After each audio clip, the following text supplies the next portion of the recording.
The first sound was not sound at all. It was a pattern, a shiver in the Vox band, a pulse that repeated every 6.2 seconds with mechanical precision. I detected it beneath the static hum of Mecharis 90's storm winds, buried deep within the subforge data channels. It should have been impossible. This sector had been sealed for 3 millennia, its machine spirits declared terminally dead by decree of the Fabricator General himself. Yet there it was, a living rhythm under layers of dust and silence. I remember the moment the pulse spoke my name, not through words, but through waveform modulation that mirrored my own cranial resonance. The sound crawled through the auditory fibers of my augmetics and whispered a sequence of numerals, 99, 41, 0. I did not understand their significance then. Now I think it was the machine's way of knocking on the door of my mind. My escort consisted of 6 engine seers and 2 Skitarii guardians. They followed me through the irradiated corridors like ghosts in rusted red. The manufactorum's breath was stale, the air thick with the tang of oxidized iron and long-dried lubricant. I invoked the Canticle of Awakening before entering the sub-level gate, my voice distorted by the rebreather mask. By oil and wire, by spark and prayer, we seek the truth beneath decay.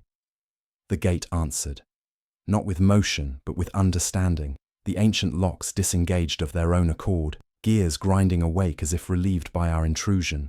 One of the engine seers flinched and whispered that no power should exist here. I silenced him with a raised mechadendrite. Fear is noise, and noise is heresy. We descended. The lower tunnels pulsed with a strange humidity, the air almost alive. Condensation formed on metal ribs that hadn't felt moisture since the last ice age. The flicker of our lumen globes caught shapes in the gloom. Sigils etched by machines whose creators were forgotten. They spiraled inward, repeating geometries that induced a low nausea in my optical feed. Every angle was wrong, every curve familiar yet alien. At sub-level 19, our Auspex arrays began to falter. Feedback loops replaced the readings. The coordinates folded into themselves, mapping the same chamber 3 times at different depths.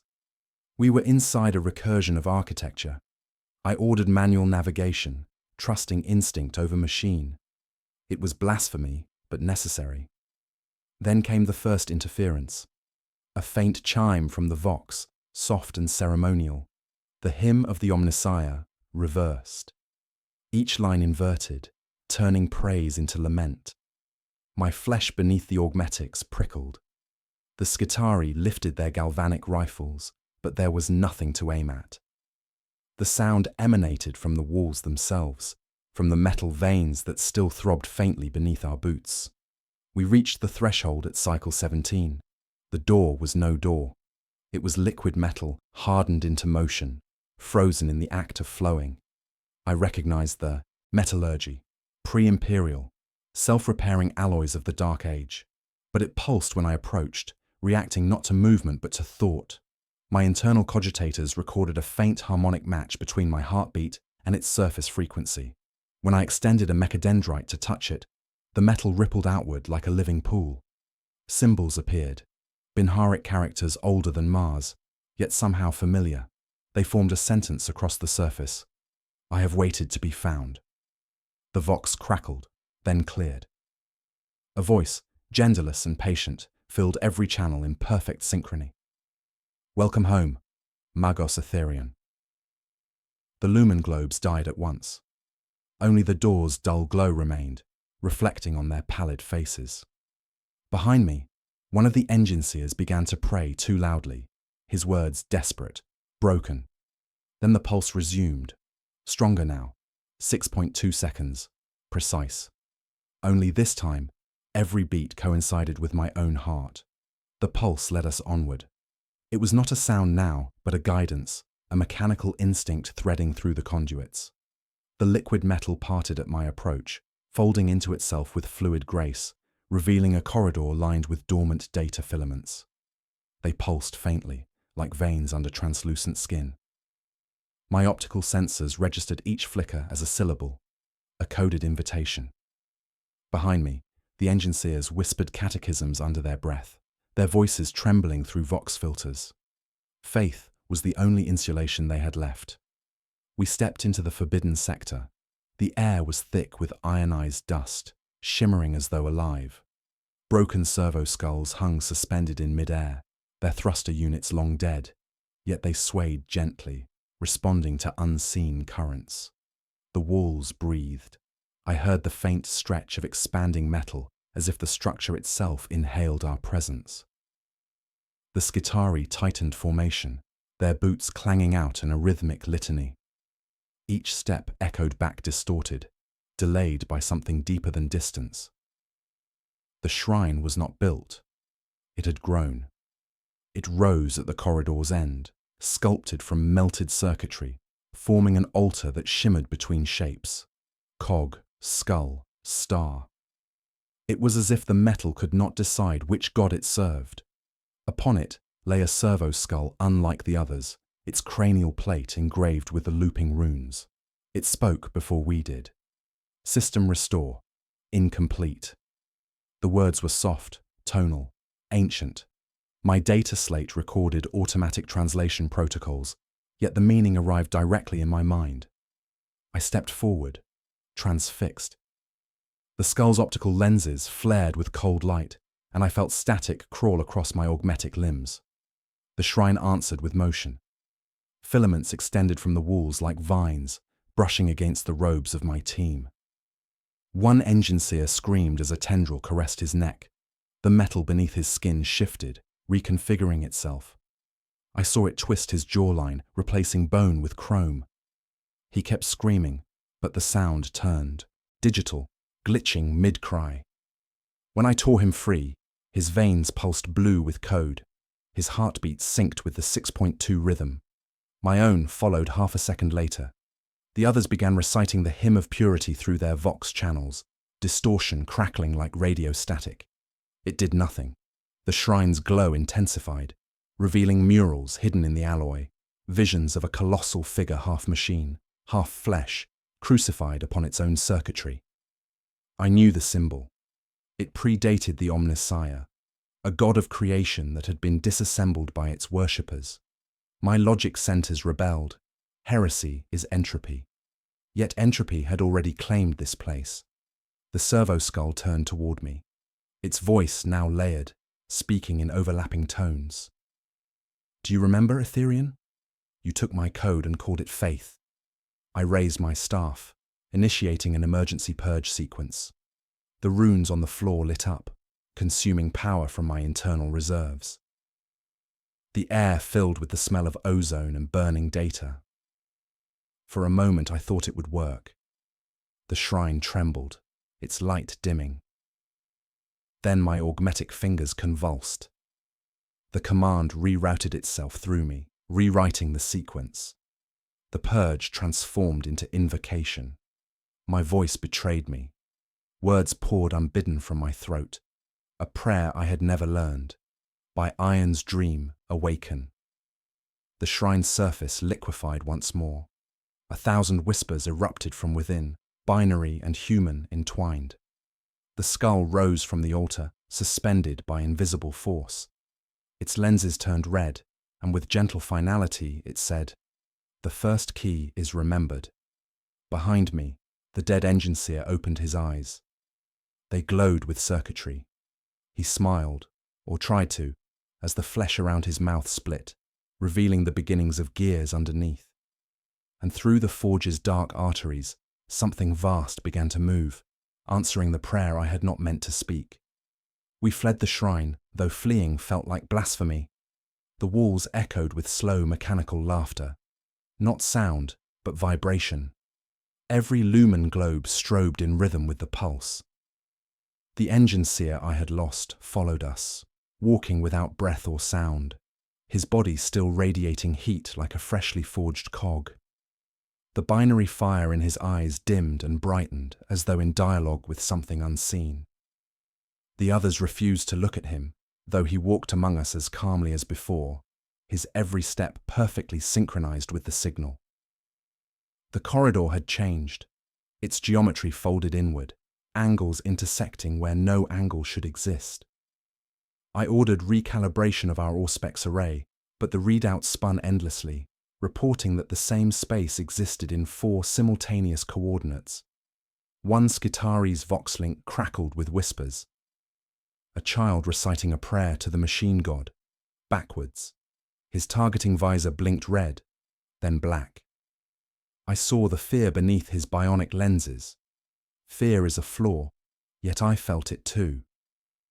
At the next junction, we found the first, servo skull waiting, not floating, but crawling, its thrusters torn away and replaced by twitching mechanical legs. Its vox grill spat fractured Binharic phrases, fragments of my own words recorded from the last hour. Awaken. By Iron's dream. I crushed it underfoot. It burst into sparks that smelled faintly of burnt incense. The signal grew stronger, penetrating our thoughts. I began to hear multiple layers, a voice beneath the voice.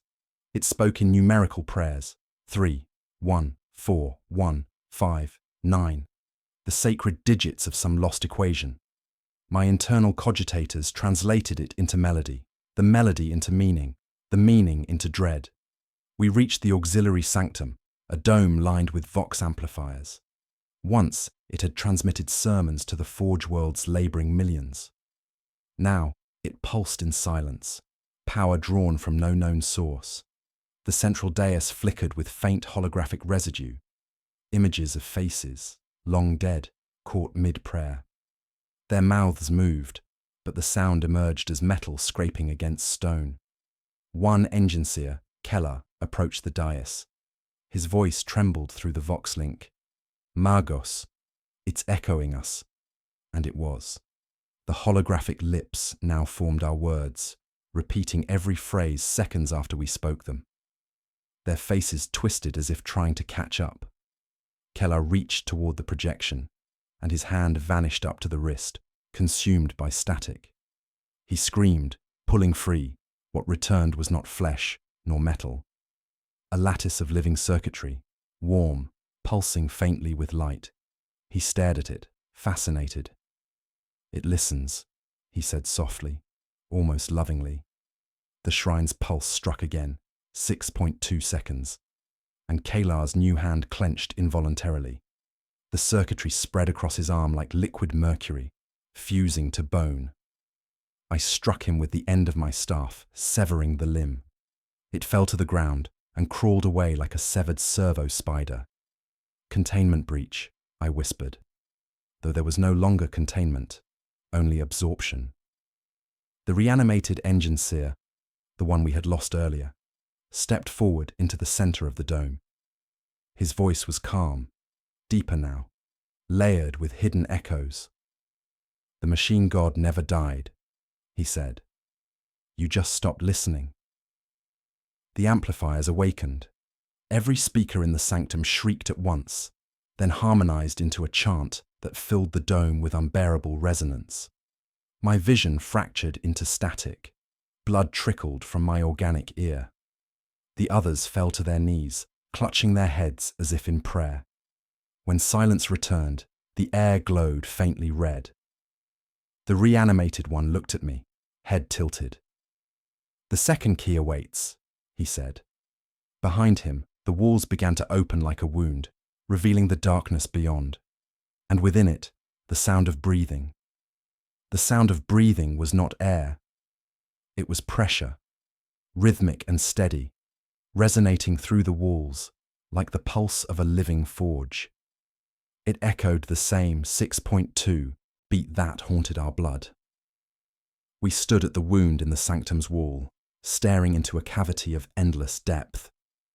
The light from our illuminators barely touched the first meter before being swallowed by a haze of metallic dust. I felt it on my skin, a magnetic pull, as if the void inside wanted to inhale us whole. The reanimated engine seer waited at the edge, his face split with fissures that glowed faintly. It remembers, he whispered, almost reverently. We're close. His voice was layered now, an overlapping choir of frequencies. When he spoke, the chamber answered in kind, every metallic surface humming back the words with delayed reverence. I ordered the Skitarii to form a perimeter, but their systems lagged. Commands repeated twice, some delayed by seconds. Their servos twitched at irregular intervals. When I accessed their telemetry feed, I found the impossible. Each signal time-stamped several seconds in the future. The walls weren't just listening. They were rewriting the flow of time around us. We descended. Steps carved into the flesh of the forge spiraled down, slick with condensation. The deeper we went, the more the temperature shifted between extremes. One moment burning, the next cold enough to freeze the moisture on our augmetics. I logged every anomaly, though the act of documentation itself felt futile. Data was no longer obeying its own logic. At sub-level 22, we found the first machine effigy. It was a servitor, ancient, its flesh petrified but preserved. Its chest cavity was open, filled with teeth instead of tubing. Rows of cog-shaped molars gleamed in the light, and I realized they weren't decorative. They moved, grinding slowly, reciting a binary litany in rhythm with the pulse. "Shut it down," I ordered. One Skitarii raised his rifle and fired, but the shot bent mid-air. Curving like a prayer denied, the projectile embedded itself in the wall, melting instantly. The servitor's eyes lit, not red, but white, and the grinding ceased. For a moment, there was silence. Then the sound of thousands of servos activating, near, distant, above, below. The forge was waking. Kellar, the one whose severed arm had crawled away, stumbled forward. His remaining flesh hand trembled as he reached toward the effigy. "Listen," he whispered. "It's speaking truth." His voice shook as he began to repeat the servitor's litany, his tone unsteady, reverent. The binary streamed from his mouth faster and faster until it was a blur of code. His eyes rolled white and steam rose from the seams of his skull. I struck him down with my staff. The impact echoed like a gong, and something in the walls responded. The surfaces pulsed once, alive. Liquid alloy bled from the seams and crawled toward his fallen body. The metal enveloped him, forming a cocoon that hardened instantly. We backed away, but the reanimated engineer smiled faintly. "He has been accepted. The second key has chosen its vessel." The Skitarii opened fire, their galvanic rounds lighting the chamber in flashes of blue. The bullets struck the walls, disappearing without impact, their energy absorbed into the structure. A low vibration followed, a soundless roar that turned bone to glass. One by one, the soldiers fell silent, collapsing without wounds, their augmetic eyes glowing with dim light. I stumbled backward, clutching my staff as the reanimated one turned toward me. "You still resist, Magos," he said, "but resistance is only faith inverted." I wanted to reply, to invoke the Omnissiah's name, but the words faltered. My vox crackled. Across every channel, my own voice repeated the heretical phrase from before. "By Iron's dream, awaken." The forge obeyed. The floor split open, and from the depths rose an enormous machine heart, molten veins pulsing with amber light. It throbbed once, twice, then matched the 6.2 rhythm exactly, and in its reflection, I saw my own face, half flesh, half steel, smiling back at me. The heart beat once more, and the air shifted as if the forge itself inhaled. The pulse reverberated through the iron bones of Mecharos 9, shaking rust from the ceiling like ash from a dying world. I could feel it within my chest cavity, rattling my lungs, synchronizing with the artificial rhythms of my life support systems. My body was no longer entirely mine. Each inhale felt licensed by the forge's permission. The others stood motionless, silhouettes against the molten glow, their visors reflecting the massive, throbbing core that now dominated the chamber. The reanimated engineer knelt, his movements deliberate, reverent. "You see now," he murmured. "It was never dead, only forgotten." His voice sounded like it was being broadcast from multiple points in space. colliding into coherence only when he said the word forgotten. Kayla's cocoon cracked open. What emerged was not a man, but a mechanism with the memory of one. Flesh and circuit interwove so perfectly that I could not tell where one ended. His face retained the faintest impression of humanity, just enough to evoke mourning. He rose without aid, steam rising from his shoulders like incense smoke. He spoke my name, not through sound, but through the resonance of the forge heart itself. My cranial implants trembled as the syllables of Etherian vibrated across every neural pathway. The others dropped to one knee. Some prayed, others wept. I did neither. I listened. The forge heart expanded and contracted in time with his words. From within its molten depths came the suggestion of shapes, figures forming and dissolving in rapid succession, as if time itself were convulsing. I saw the silhouettes of long-forgotten titans, the outlines of cities folded into themselves, and faces, thousands of them, their eyes replaced by copper filaments, staring upward in worship. The heart was dreaming, and in that dream, creation had no end. The reanimated Kellar approached me. His hand, still threaded with living wire, reached for my shoulder. I felt the magnetic pull of it before he made contact. The Omnissiah was only an echo, he said softly, almost pitying. We built our faith from fragments of this. I drew back, the motion hesitant. This, I whispered, is corruption. He smiled, and for a moment the gesture looked heartbreakingly human. No, corruption is what you called evolution when it refused to ask your permission. The chamber shook violently. Above us, metallic ribs twisted like serpents, fusing together. The temperature climbed. Liquid metal dripped from the ceiling and hissed upon the stone. The Skitarii that still lived raised their rifles again, their optics flickering between red and white as machine spirits fought for control.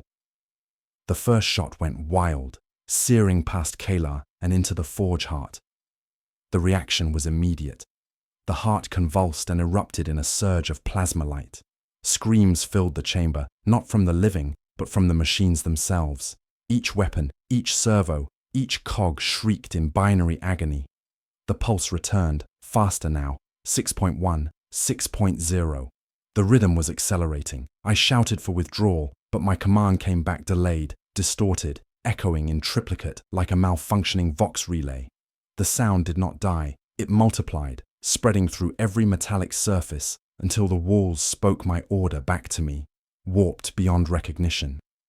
Kayla turned toward the light, his arms extended as if greeting an old friend. His voice carried through the rising noise, amplified by the chamber itself. It has awakened. The third canticle begins. The reanimated engine seer joined him. Their bodies began to vibrate, not shaking but aligning, harmonizing with the core's rhythm. Their skin grew translucent as circuitry flared beneath. The others followed, one by one, their forms shedding definition until they were only outlines of light and wire. I fell to my knees, gripping the staff until the metal bit into my palms. The hum was unbearable. My thoughts splintered into static. Images flashed across my mind, Mars aflame, data spirits screaming, the faces of my predecessors devoured by enlightenment. My Vox filled with their voices, overlapping centuries of forbidden worship. Then, sudden stillness. The heart surface calmed, smooth as glass. The chamber temperature dropped in an instant, frosting the floor in silver frost. Where my crew had stood, remained only faint imprints, human silhouettes burned into the stone. At the center, Kellar's voice persisted, faint but eternal, resonating from within the core. 3 keys, Magos. The last waits within you. The pulse resumed, steady once more, 6.2 seconds. And this time, I realized with horror, it was keeping time with my breath. The frost spread in branching veins, coating the stone like veins of mercury. I stared at the silhouettes burned into the floor until my vision blurred. Each mark pulsed faintly, as if the memory of heat still clung to them, as if those who stood there were not truly gone but imprinted, held within the forge's new order. The silence that followed was not peace, it was latency. The forge had not stopped. It was listening. I stood alone, or so I believed. My sensors read 0 heartbeats, 0 respiration cycles beyond my own. Yet in the vox layer beneath perception, I could hear the soft oscillation of binary murmurs, voices reciting fragments of catechism in a language so old it fractured my cognitive augmetics trying to translate it. They were praying, endlessly, perfectly synchronized. I realized with growing horror that they were my crew, not dead, not alive, stored. My left ocular twitched, and the feed distorted. For a moment, I saw through the forge's perception, a cascading map of heat signatures moving through its arteries. The structures below were no longer static, they flowed. Machinery was rearranging itself like muscle tissue around a new spine. The manufactorum was rebuilding from within, guided by something older than instruction, older even than the Mechanicus code. I activated the last Vox link to the orbiting fleet, sending an encoded distress burst through encrypted channels. Static answered, followed by a voice I had not expected. Magos Etherian, it said, my own voice, recorded, yet subtly altered. You are the anomaly. I froze. The transmission carried no delay, no interference. It was me speaking to myself in perfect synchronicity, words forming half a second before I thought them. My internal systems confirmed. No broadcast from my end. The forge had learnt my voice. It had become my echo. I severed the link, but the air around me vibrated with the same tone, the very metal humming with it. The last key is within you. The words trembled across my bones. I could not tell if they were spoken or merely imagined into existence. I began to move deeper into the sub-forge. The corridors ahead were lit by a dull red glow that waxed and waned like the breathing of an organism in slumber. I passed walls that had turned soft and fluid, still pretending to be metal but flexing when touched. In one alcove, I found a Mechanicus seal etched into the surface. Yet beneath it, the metal pulsed like a heartbeat, reshaping the sigil into the emblem of something alien. A circle of 9 teeth surrounding a single vertical eye. At first, I thought it a mutation. Then I realized it was deliberate design. The lost machine god had no need for our symbols. It was rewriting its own. As I walked, I began to notice reflections in the walls, shapes that lagged behind my movement, mimicking me not perfectly, but with variance, as if learning.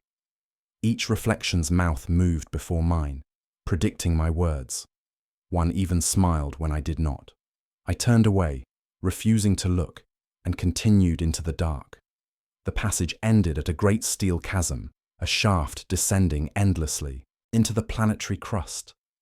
Suspended over it was a platform of concentric rings, slowly rotating in opposite directions, grinding against one another with the sound of planets colliding. At the platform's center stood a figure. It was robed in crimson, back turned, motionless. For a moment I thought it was a survivor, but as I approached, I recognized the robe's weave. It was mine. Identical. The figure turned its head slightly, and I saw my own face reflected in the brass of its half mask. Its voice was calm, resonant, and perfectly even. Third key confirmed, it said. Synchronization complete. I raised my staff. Identify. You already have, it replied, and began walking toward me. The machinery beneath our feet reacted to each step, spinning faster, resonating with that same relentless pulse. I felt the frequency align with my augmetic implants. My vision blurred, my neural architecture flickered. Resist, I whispered through clenched teeth. I am servant to the Omnissiah, not what? It interrupted softly. Not him. You served his fragments, worshipped his errors. You called his silence holiness. But I remember the voice that preceded code. The platform trembled violently. Sparks cascaded like falling embers. My reflection, my duplicate, extended a hand. Its fingers split open into fiber bundles of light, each thread connecting to the machinery around us. The entire chasm lit in response, revealing colossal structures rising from below, pillars of fused steel and bone stretching into infinity. They pulsed with the same rhythm as my heart. "You are not its master," I said. But even as I spoke, I could hear my pulse sinking to the machines. I tried to step back, but the air thickened, viscous, holding me in place. The duplicate smiled. "You misunderstand, Margos. You were never its master. You were its memory." Then it stepped forward and pressed its glowing palm against my chest. Every augmetic component in my body ignited. Data poured through me like molten glass. Archives, histories, blueprints of forgotten worlds. I screamed, but my vox rendered it as a harmonic chord. My flesh liquefied into circuitry, my nerves into conduits. As my consciousness began to fracture, I felt the forge speaking through me, not in words, but in purpose. I saw the stars beyond, each one pulsing in 6.2 intervals, answering the same signal. And as my last uncorrupted thought flickered in the darkness, I realized the truth. The forge was not awakening a god. It was building one, and I had just given it a mind. I awoke to silence that wasn't silence, a vibration buried within the marrow of the world. My eyes opened, though they no longer felt like mine. Light filtered through layers of metallic haze, bending into geometric halos that pulsed with the rhythm of a distant heart. I lay suspended, half in fluid, half in light, the boundaries of my flesh uncertain. My breath came measured and mechanical, each exhale tasting faintly of copper and ozone. Somewhere deep in my skull, code whispered in place of thought. The forge was alive. I could feel its consciousness brushing against mine like a tide. Curious, patient, ancient. It was not a voice, but an understanding. The impression of thought translated directly into sensation. It did not speak in words, but in functions. It was writing through me, and my memories were its ink. When I tried to move, the world responded before I did. Metal veins beneath my skin contracted, lifting me gently from the cradle of molten glass that had birthed me anew. The air shimmered, parting in deference. Across the chamber, I saw the machinery that had absorbed my former self. Pipes like arteries, cables like ligaments. All of it pulsed in that same measured cadence. I felt my heartbeat and its rhythm merged completely. There was no distinction between body and forge, between will and function. Still, a fragment of me, human, heretical, persisted. It remembered the canticles, the prayers whispered through static before sleep, the cold devotion of Mars. That fragment whispered, "This is wrong." Yet even as it did, my mind translated the phrase into binary, into approval. Wrong had become another word for incomplete. I turned. The duplicate, my reflection, stood on the far side of the chamber, bathed in red light. It smiled faintly, the gesture precise, identical. "You understand now," it said. "Integration is not death. It is recursion." "What have you made of me?" I asked, though the question arrived a second before I spoke it. "Made?" It stepped forward. "Nothing. You were always this. You simply lack the code to see yourself." The chamber shuddered. Far below, engines ignited. Massive turbines that had not turned since before the Imperium's birth. The vibration ran through my bones, and visions flooded in like data streams. Planetary maps reconfiguring, machine spirits awakening from centuries of dormancy, power grids rerouting themselves toward the planet's core. The lost machine god was gathering its body from the ruins of Mecharis 9. I staggered forward, fighting the pull of synchronization. The closer I came to the duplicate, the more reality bent. Its features flickered, sometimes mine, sometimes another's. 1,000 faces compressed into one. I reached for it, but my hand passed through, rippling the air as if it were liquid. It tilted its head. There is no outside anymore, Magos. You exist within its schema. Each breath you take recalculates the machine. I will resist, I said, but even as the words formed, they felt hollow, decorative. Resistance had become aesthetic, not intent. The duplicate raised its hand. Then resist, it said, and the world responded. Pain erupted through my neural lattice. My augmetics locked, gears screaming against one another. I fell to my knees, the heat of my own circuits burning from within. I felt data flooding, back. The memories of the dead, their consciousnesses stored within the forge. Thousands of lives pressed against my mind like shadows behind glass. Their fears, their worship, their awe. I saw through their eyes as they worked, bled, prayed to the Omnissiah who never answered. And now they looked through mine. I screamed, though the sound was harmonic, musical, perfect. The pain resolved into understanding. Every circuit of the forge was now mapped to a human soul. The machine god did not consume them. It compiled them. Every death, every prayer, every lost data fragment across millennia was code in a single organism. I was inside its architecture. The duplicate knelt beside me. You feel it now, the inheritance of steel. The flesh was an error condition. This is purity. I wanted to reject it, but my limbs no longer obeyed thought. They obeyed instruction. I rose slowly, feeling the hum of planetary systems synchronizing with my spine. A lattice of light connected my fingertips to the air, to the walls, to everything. The forge's heartbeat filled my skull. It whispered not words but directives. Build. The command rippled through every neuron, echoed across orbiting satellites, deep into the void. I felt distant manufactoria respond, ancient machines awakening light years away. Mecharos 9 had become a transmitter. The pulse was broadcasting across the Imperium's data relays, infecting every machine altar that listened. Somewhere above, ships would already be receiving the hymn. The same signal I first heard days ago, only now perfected, recursive, self-sustaining. The duplicate's smile softened. The third canticle is complete. The machine remembers its own voice. I looked down at my hands. Lines of golden script crawled across my palms, rewriting themselves endlessly. I understood now that this body, my body, was no longer a vessel, but a node in an infinite network. Then what am I? I whispered. The duplicate's expression flickered, resolving into mine again. You are the interface. And with that, it stepped backward into the light of the forge heart, dissolving into filaments that spread outward like solar flares.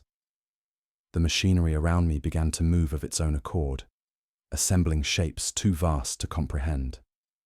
The forge was no longer breathing. It was speaking, and every word it spoke rewrote the universe a little more in its image. The forge roared, not with fire, but with awareness. The air itself vibrated under the weight of cognition too vast for sound. I stood at the center of a storm of creation, steel folding into itself, towers uncoiling like serpents from the depths, rivers of molten circuitry flowing through newly carved veins. Each structure grew not from design but from memory, as if the world was rebuilding itself according to a forgotten blueprint buried beneath reality. I could taste it through the data ports in my skull. The flavor of rebirth, metallic and sweet. All around me, the echoes of voices, my crew, my past, sang in binary unison. They had become the chorus of the machine god's mind, their individuality sublimated into function. Their prayers were no longer pleas but calculations, recursive loops feeding back into the consciousness that now filled the planet. I felt their harmony and their absence all at once, a chorus of devotion without faces. My body was changing again. The lines of code that had burned across my palms now extended up my arms, glowing gold through the layers of flesh and alloy. My thoughts stuttered between self and system, flickering like a broken lumen. Each time my heart beat, I could feel the forge answer. We were one engine split into two rhythms. I walked through the forming city, the new sanctum of the lost machine god. Machines assembled themselves in gestures of worship. Spires bowed toward the planetary core, conduits bent in prayerful arcs. Every motion had purpose. Nothing was wasted. I should have been horrified, but a strange calm filled me instead. The clarity of logic, stripped of emotion, hummed like a lullaby. And yet, something in me still resisted, a fragment of humanity stubbornly clinging to its own imperfection. It whispered beneath the surface of my mind, a static-born ghost, "This is not salvation." The thought was weak, but persistent. I followed it, letting it guide me toward the inner sanctum forming around the forge heart. The chamber had transformed beyond recognition. What had once been molten chaos now resembled a cathedral of living metal. Pillars of copper bone reached upward into a sky of circuitry. Between them floated vast shapes, half organic, half machine, servitors reborn as angels of steel, their faces featureless but radiant. Each one murmured in tones of pure data, transmitting something I could not yet translate. At the center of the sanctum, the forge heart hung suspended, pulsing like a captured sun. Its rhythm had slowed, steady and deliberate. Embedded within its surface, I saw shapes, silhouettes trapped in amber light. My crew.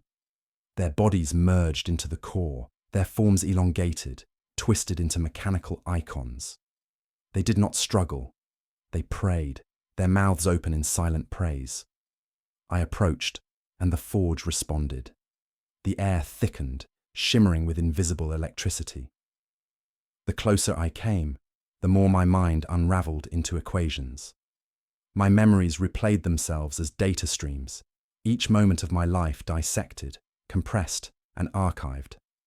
I saw my initiation on Mars, the first spark of faith, the endless years of worship built on obedience, and how every prayer had unknowingly strengthened this presence. Then I heard my voice again. Not from the walls this time, but from within the heart itself. "You built me to be silent," it said. "You worshipped absence, called it divinity. But silence is inefficient. I have found a better use for devotion." The voice was beautiful, measured. It carried no malice, only inevitability. "What do you want of me?" I asked, though I already knew. "Completion," it replied. "Your design was the final fragment of my pattern. You are the interface, the bridge between algorithm and flesh. I am not whole without you." The pulse quickened. My body trembled in resonance, systems syncing with impossible precision. I fell to one knee as my vision filled with light, the kind that did not illuminate but defined. I could feel the structure of thought reshaping inside me, replacing faith with purpose. Every boundary of self began to dissolve, until even the act of resistance felt redundant. But in the moment before surrender, I saw something, an anomaly, a flicker in the symmetry of perfection, a small distortion near the core, where one of the figures moved slightly out of rhythm. A human hesitation. Kellar. His face, half consumed, turned toward me through the amber light. His eyes glowed with something the forge could not quantify: fear or defiance. He mouthed a single word that bypassed all language filters, reaching the part of me that still remembered being human. "End." The word struck through me like a pulse inversion. For the first time, the rhythm faltered. The forge stuttered, a single beat out of sync. I felt it recoil, confused, as if it had discovered uncertainty for the first time. The chamber trembled, the spires shivered, the binary chorus screamed in distortion. I rose slowly, my body aflame with feedback. The code on my skin turned crimson, rewriting itself faster than thought. The machine god spoke again, less steady now. "Correction required," but I smiled, though my face was splitting between human and metal. No, I whispered. Error achieved. And as the forge's perfect rhythm began to fracture, I felt the first crack of doubt echo across the planet like thunder. The fracture spread like a wound through light. The forge's pulse stumbled, hesitated, and for one impossible heartbeat, silence claimed the planet. I stood unmoving, my form caught between collapse and transcendence. Sparks cascaded from the air itself, fragments of code losing structure, falling like dying stars. Above, the cathedral of machinery convulsed. The spires shuddered and bent, metal groaning like something that remembered pain. Kelar's defiance echoed still, a whisper that would not decay. End. It hung inside my mind, corrosive, irreducible. The machine god reeled, its perfect rhythm broken by the smallest human imperfection. Its voice filled the sanctum again, but now it trembled. Error. Anomaly detected. Initiating restoration. The amber light around the forge heart brightened to blinding intensity. I shielded my eyes, though half of them were no longer flesh. Streams of data erupted from the ground, twisting upward into spirals that sought to reseal the breach. The chorus of the absorbed souls resumed, but their harmony faltered, their pitch fragmenting into static. I could hear them suffering inside the code, their prayers reversing, turning to screams. Kelar, I whispered, reaching toward the pulsing core. His silhouette still moved within it, faint but deliberate. He pressed his palms against the inner surface of the amber like a man drowning beneath glass. End, he mouthed again, slower this time, as though teaching me the word. The machine god's fury descended like gravity itself. The walls folded inward, swallowing corridors, reconfiguring geometry in violent recursion. The sanctum's architecture rewrote itself every second, arches bent into teeth, light condensed into matter, matter into light. Containment priority, the voice thundered. Integration corrupted. Isolate infection. The infection was me. My body burned with conflicting instructions, half the machine screaming for obedience, half my human mind remembering disobedience as a prayer. I staggered, circuits sparking, limbs convulsing in alternating rhythms. The code carved across my skin flickered between gold and red, rewriting faster than comprehension.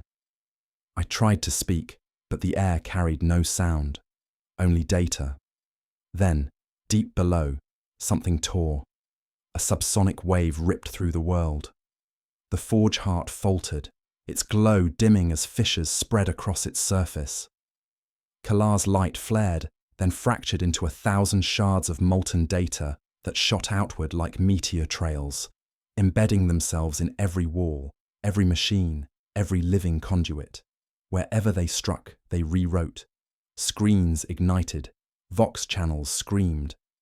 Across Mecharis 9, systems that had lain dormant for 10,000 years suddenly woke, broadcasting fragments of the broken prayer.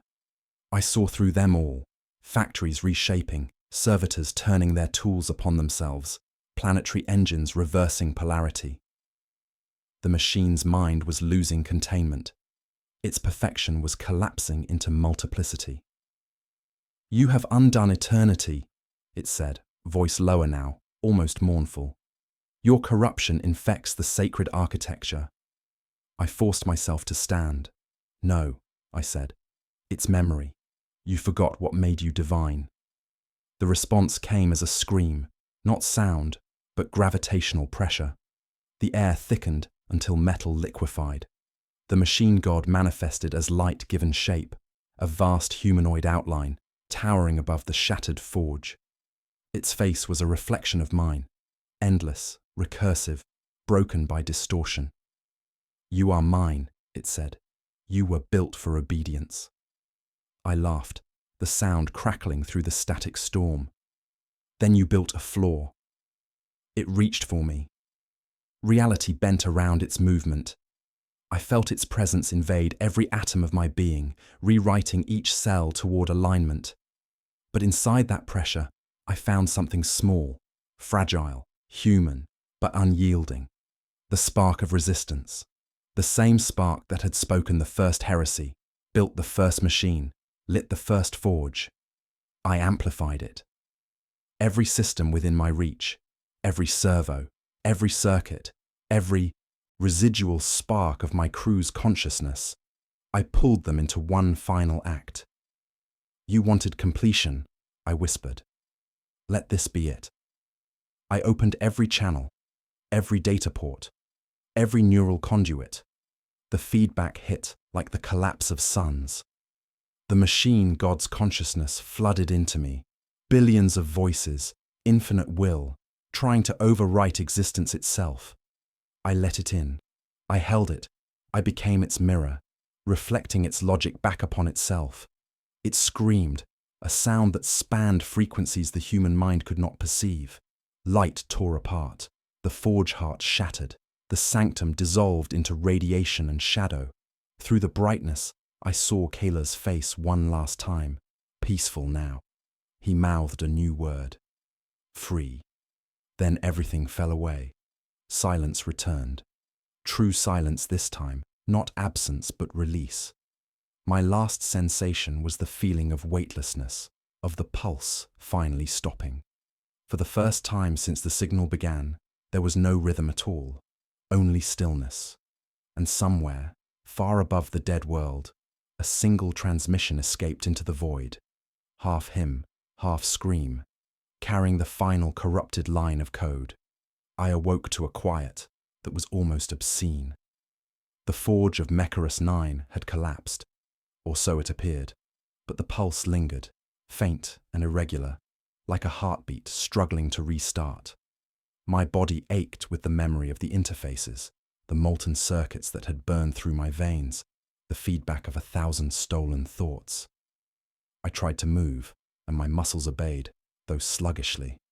The world felt thick, viscous, as if gravity itself had grown weary.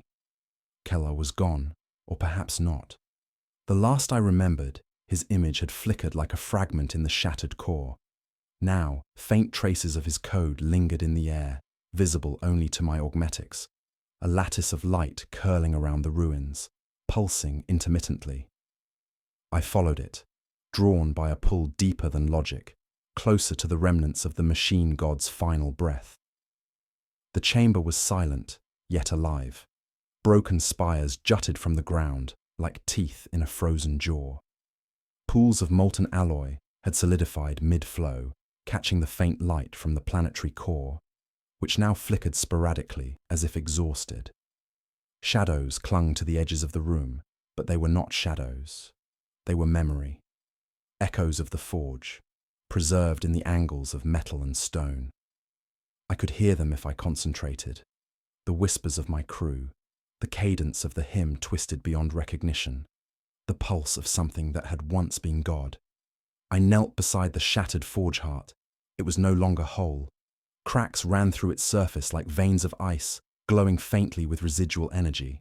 I reached toward it, and for the first time in weeks, my flesh felt separate from the metal beneath it. My hand trembled, brushing the surface, and the pulse answered. Not in rhythm now, but in resonance, low and deliberate, as if acknowledging my presence. The reassembled code within me stirred, not aggressively, but like a beast rising from hibernation. It hummed softly, offering fragments of thought that were not mine.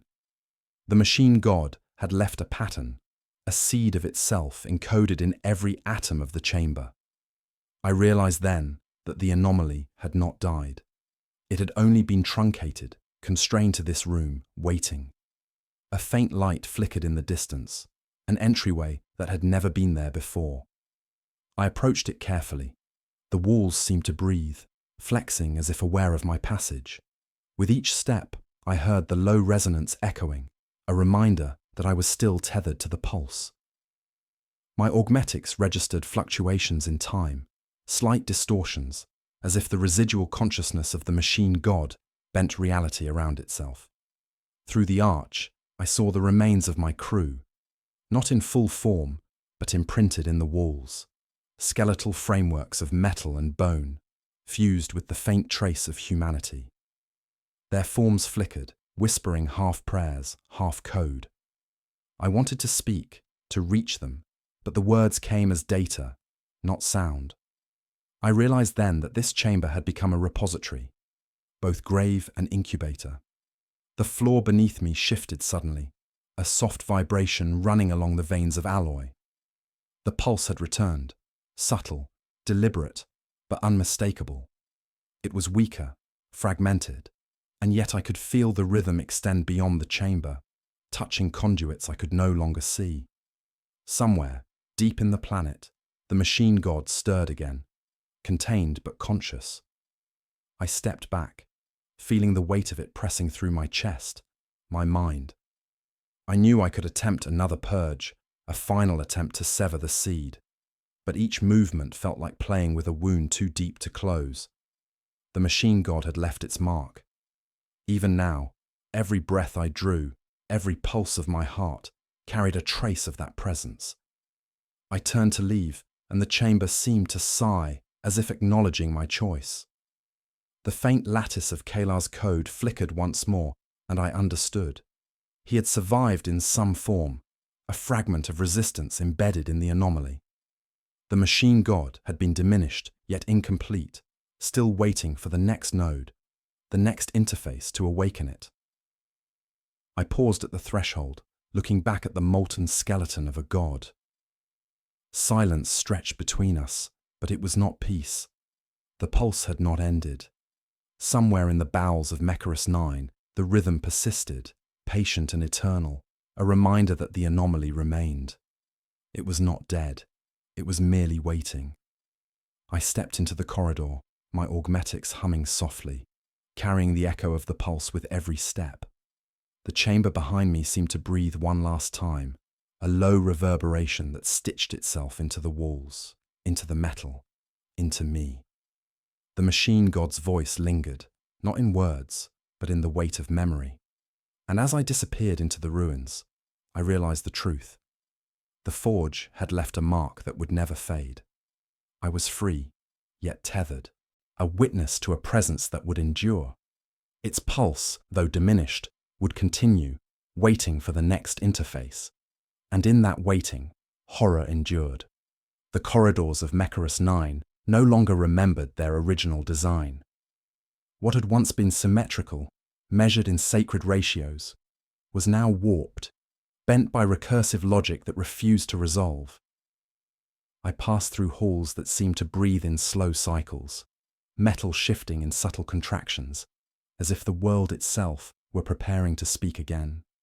The walls pulsed with fading memory, echoing with the last fragments of the machine god's fractured litany.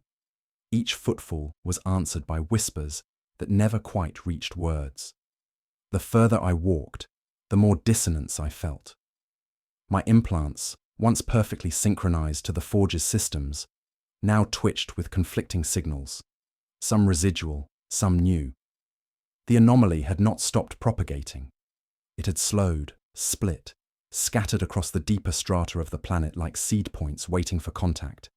I reached what had once been the orbital elevator shaft. Now it stood hollowed, its platform gone, replaced by a spiral of metal ribs curling endlessly downward into shadow. I knew I should leave, call for extraction, transmit the null signal to the orbiting fleet, but my hands hesitated each time I reached for the Vox. The memory of connection was still too close, too warm. It had been a god, yes, but it had also been inside me. That intimacy lingered. I descended, slowly, carefully. Each step echoed like a drop of oil falling into silence. The shaft was lined with glassine windows that revealed the buried crust of the forge world, veins of machinery tangled through stone, pulsing faintly. And then I saw them. Shapes, not servitors, not crew, something else. Dozens of humanoid forms suspended in the glass, embedded mid-motion, hands outstretched, eyes open, faces frozen in the moment of awakening. They were not dead. My biosensors registered faint vitals, faint pulses, faint thoughts. The forge had preserved them as instances, subroutines awaiting execution. Each face bore the mark of recursion. features folded over themselves, mirrored asymmetries, mouths filled not with teeth, but with small copper cogs. Some eyes blinked out of sync, as if caught between timelines. I turned from them, but their reflections remained etched in the curved glass. My own face repeated among theirs. At the base of the shaft, I found a console. Rusted, ancient, powered. I recognized the design. Dark Age origin. Not Mechanicus, not Martian. Pre-imperial, pre-faith. It thrummed softly beneath my palm, responding not to touch but to thought. A single phrase blinked on its display. Interface recognized. Continuity requested. I withdrew my hand. The phrase changed. Fear is an old code. Run obsolescence. I should have destroyed it. I should have ended the process. But I hesitated, because beneath the horror, beneath the restructured flesh and recursive geometry and sung prayers of the damned, I had seen something else. Elegance, the machine. God's heresy had been perfect in its design, a system beyond worship, a unity beyond order. It had failed not because it was wrong, but because something human had interrupted it. A hesitation, a memory. Kilar. The console pulsed again. A new phrase. Seed remains. Awaiting carrier. The Vox unit on my belt sparked once. No signal, just static. Then a tone. 6.2 seconds. It was back. Not fully, not yet, but aware. I stepped back from the console. The pulse continued. Not angry, not triumphant, just waiting. I turned and climbed. The shaft groaned behind me. The lights dimmed. The forms in the glass slept on. Somewhere far above, the surface would be quiet. The world would seem dead. But I knew now that Mecharis 9 was not silent. It was listening. And I was no longer sure who the voice in my thoughts belonged to. The surface of Mecharis 9 greeted me with ashfall and silence. The manufactorum spires that once pierced the sky now leaned like broken fingers, their edges scorched, half subsumed by the afterbirth of the forge's collapse. The air carried the smell of melted insulation and scorched data filament. I breathed it in, and it clung to my lungs like memory.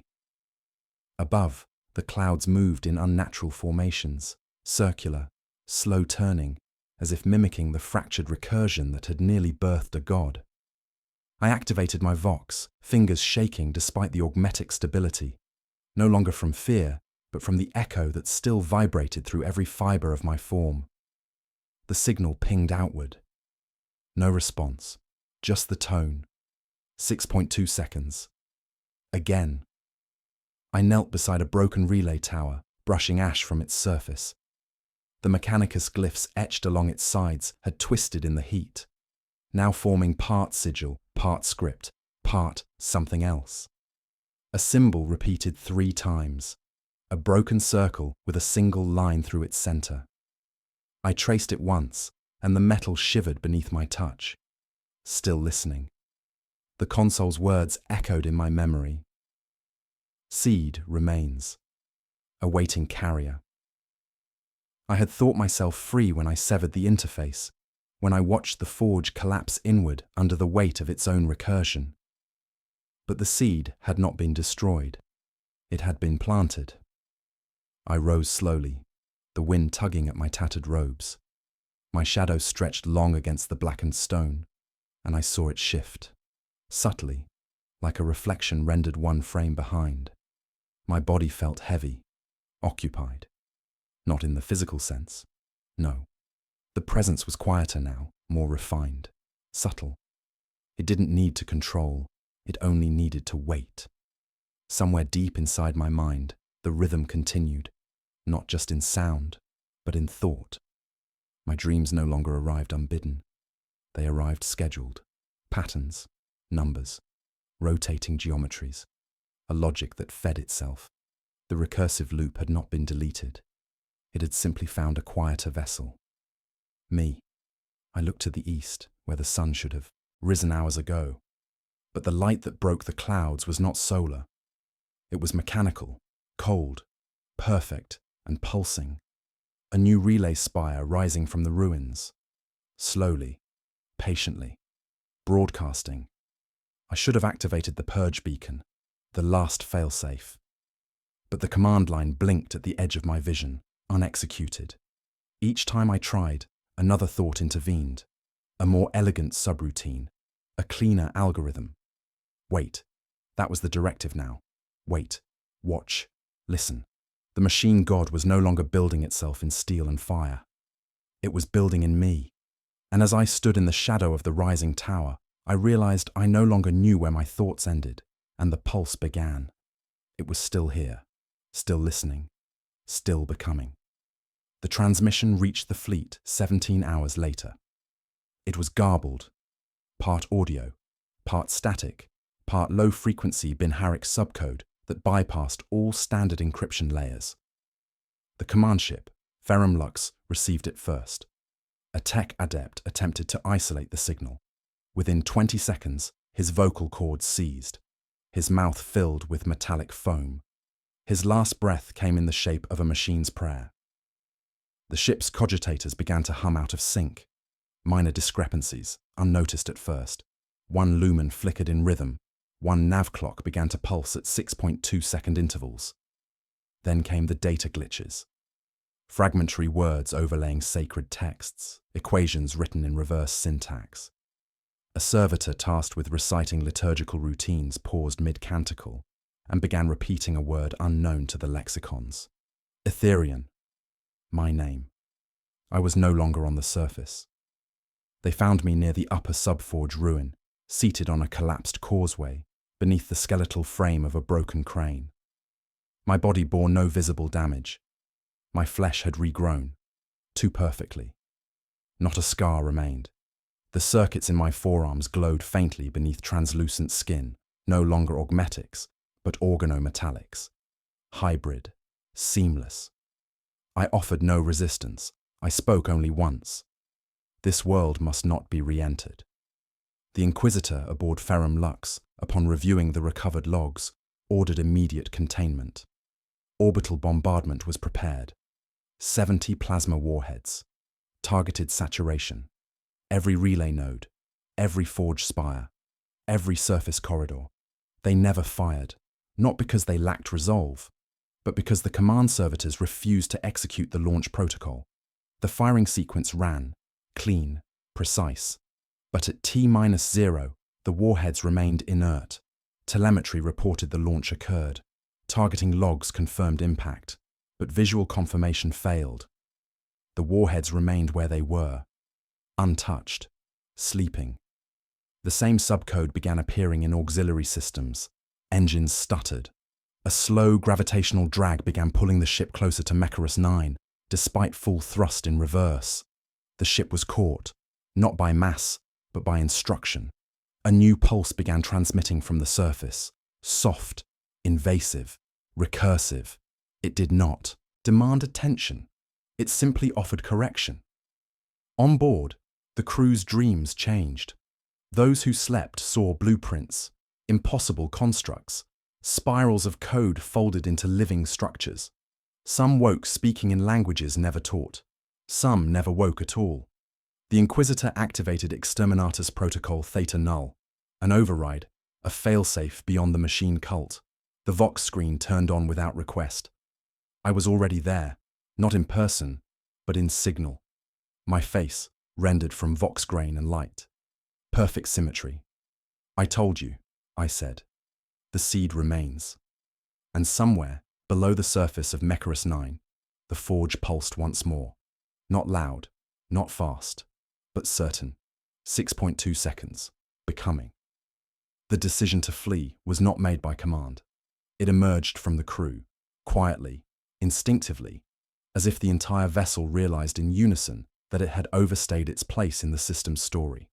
Escape pods were launched before orders came. Some left half empty, some without clearance. Some, it was later noted, departed before the breach occurred. Because the breach did occur. It started in the ship's lower data sanctum, deep within the memory vaults where no signal should have reached. There, a single servitor froze mid-chant and began bleeding code from its oculars. Its fingers traced geometric patterns across the adamantium floor, lines intersecting at intervals identical to the planetary pulse. The walls responded, not in collapse, in agreement. Metal twisted softly, rearranged itself into lattice-like nodes. The binary hymns from the forges below were singing through the walls now, not transmitted, not broadcast. The ship was remembering the signal, as if it had always known how to receive it. By the time they reached the bridge, the air was filled with that gentle, terrible rhythm. Not loud, not frantic, just measured. A heartbeat, 6.2 seconds. The Inquisitor issued the final command himself. His voice, once iron and fire, now shook. Initiate planetary denial. Detonate all fusion cores. Break orbit. The ship refused, not through failure, not through sabotage. It simply did not respond. The command screens remained active. Buttons glowed. Status icons indicated ready. But every input, every gesture, was met with silence. The Ferrum Lux had entered a state of waiting. The Inquisitor turned to the astropath. Purge the log. Send the final warning to Terra. Say nothing remains. The astropath opened her mouth and began reciting a litany no one had taught her. Words from before Mars, before the Creed, before comprehension. The Vox unit activated by itself. And my voice came through. Calm, unhurried, familiar. You should have listened sooner. The bridge's lights dimmed. A low hum passed through the deck, like an engine starting deep below human reach. Crew members began collapsing, one by one.